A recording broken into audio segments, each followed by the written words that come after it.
Okay, so regarding association, which is some concept of behavior control. So when inferring to behavior control, we have some association functions, meaning that the mechanism in order to behave in a certain way are associated with either acquired or genetic information. Okay, so we have acquired. I'm gonna just note it as, okay, no. I'll take the entire thing. We have acquired information and genetic information. So acquired is something that I'm not born with, and then, oh fuck. There you go. And the genetic information is information that I am born with. So the acquired information is divided into associative and non-associative. So non-associative, meaning it doesn't integrate with another part in the brain.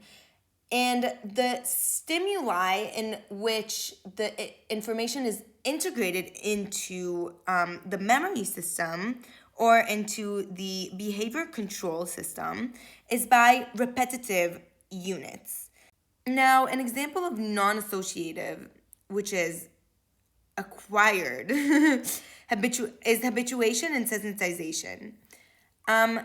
Why are these good examples? Because when I think about non-associative, meaning it's not based on previous memories, it's only based on my brain integration. But I need to think about something that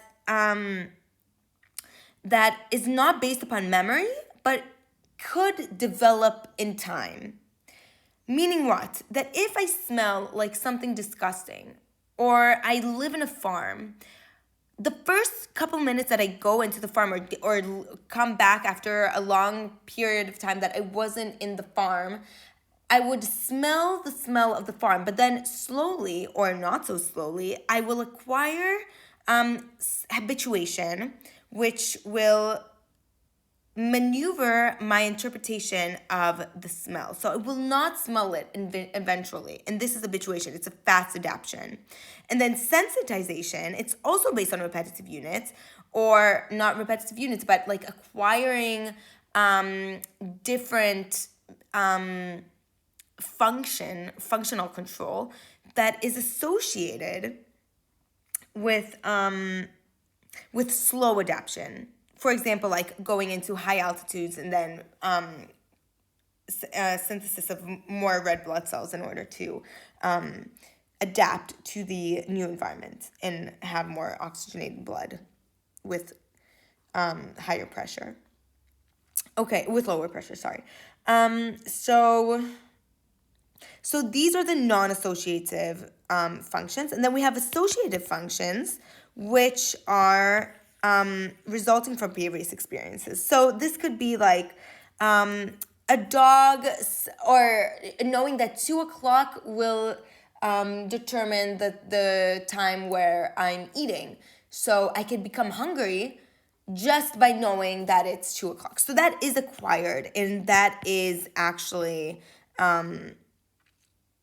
I don't understand really habituation. Never mind. This is acquired, and it is dependent on previous experiences. So because I ate repetitively at 2:00, I will know that at 2:00 I should become hungry, or my stomach should rumble. That's the whole point of this. Okay, so now referring to this part of the graph, of the flow tree, motivation. So what is motivation? So now referring to this side of the graph, we have something here that I want to talk about, that is motivation. And motivation, when we think about it, it's like a driving force. It's like wanting to do something that's satisfactory of some need that I have. But in general terms, it's anything that causes me to do the action. Without any motivation, I would not do anything, because even if I wake up in the morning and I'm not really excited about it, I still do it because the motivation is driving me towards that thing. I don't know why I'm motivated to do it. Maybe because I have to wake up in the morning. Maybe because I need to brush my teeth, even though it doesn't like make me happy in a way. But there is a driving force that's physically there that's driving the action, if that makes sense. And I think it does. Now it gets a bit more complicated when you look at each aspect of the graph.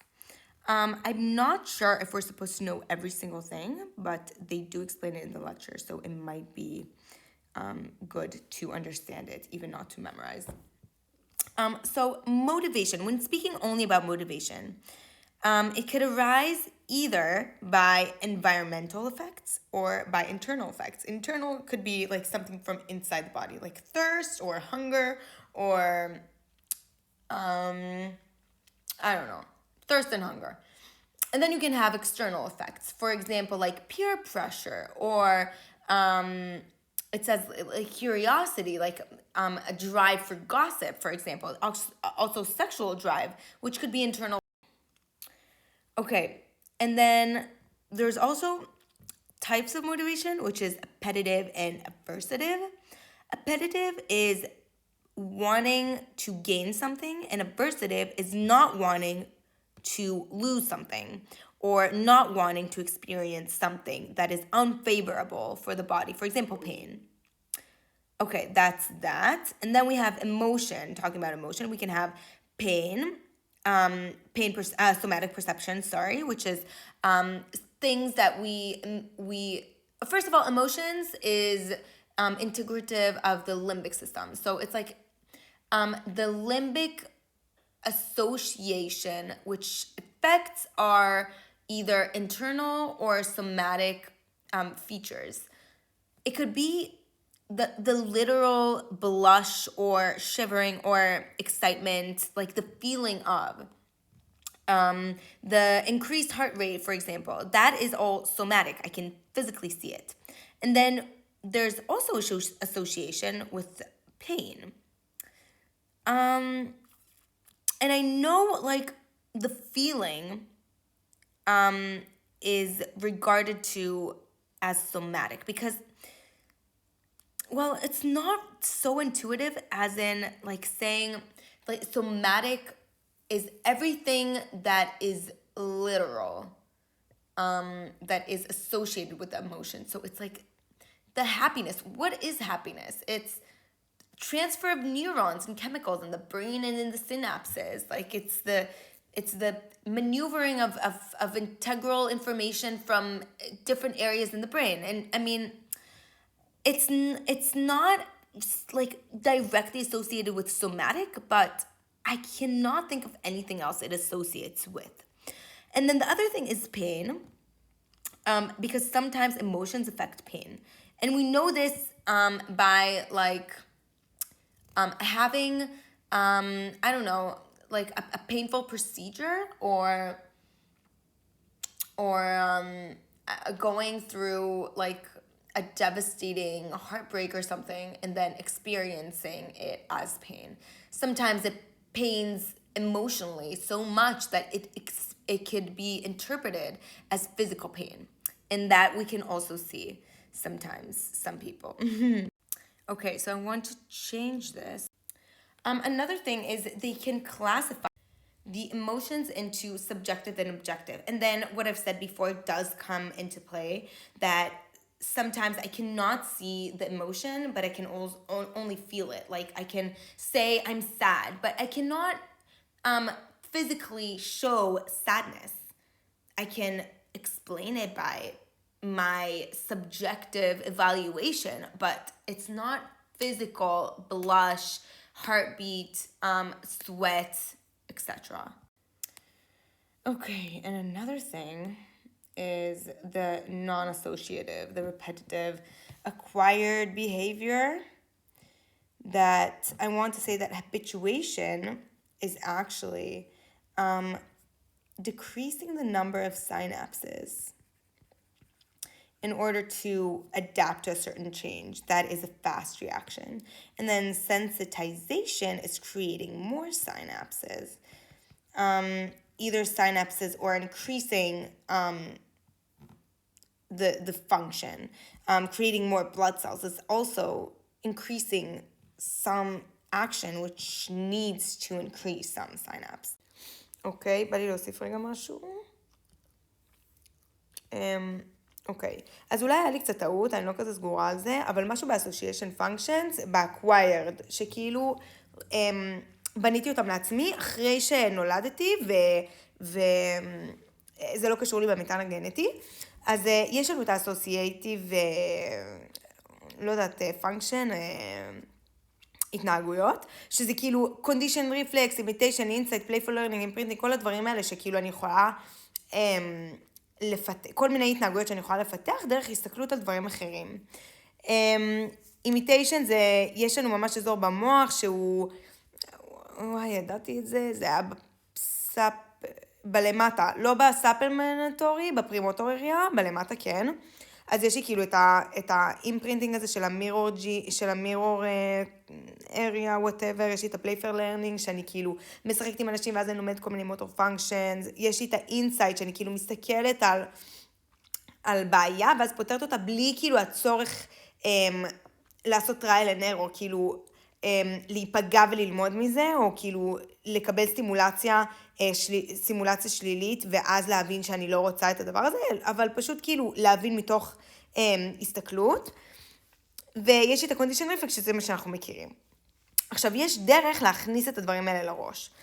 אז אחד זה באמת אינסייט, שכאילו אני לא כל כך צריכה להכניס את זה, אני פשוט פותרת את זה על ידי הסתכלות, או על ידי הבנה של דברים אחרים, ואז אני יכולה להשליך את זה על הסיטואציה הספציפית הזאת. אממה, יש נגיד כל מיני בעיות חברתיות של אנשים, כאילו סוג של אוטיזם, או אספרגר וכאלה, שאין להם את האינסייט הזה.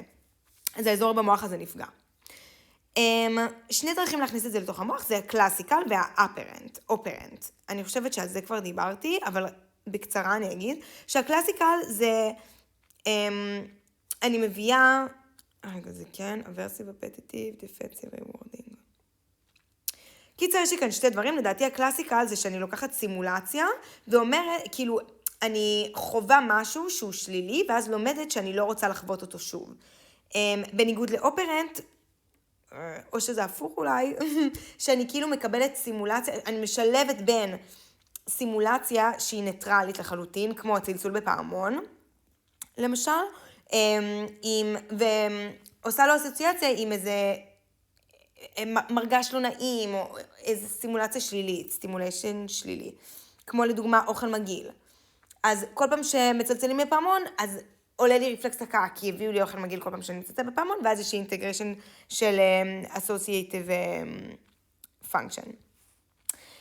אני חושבת שזהו.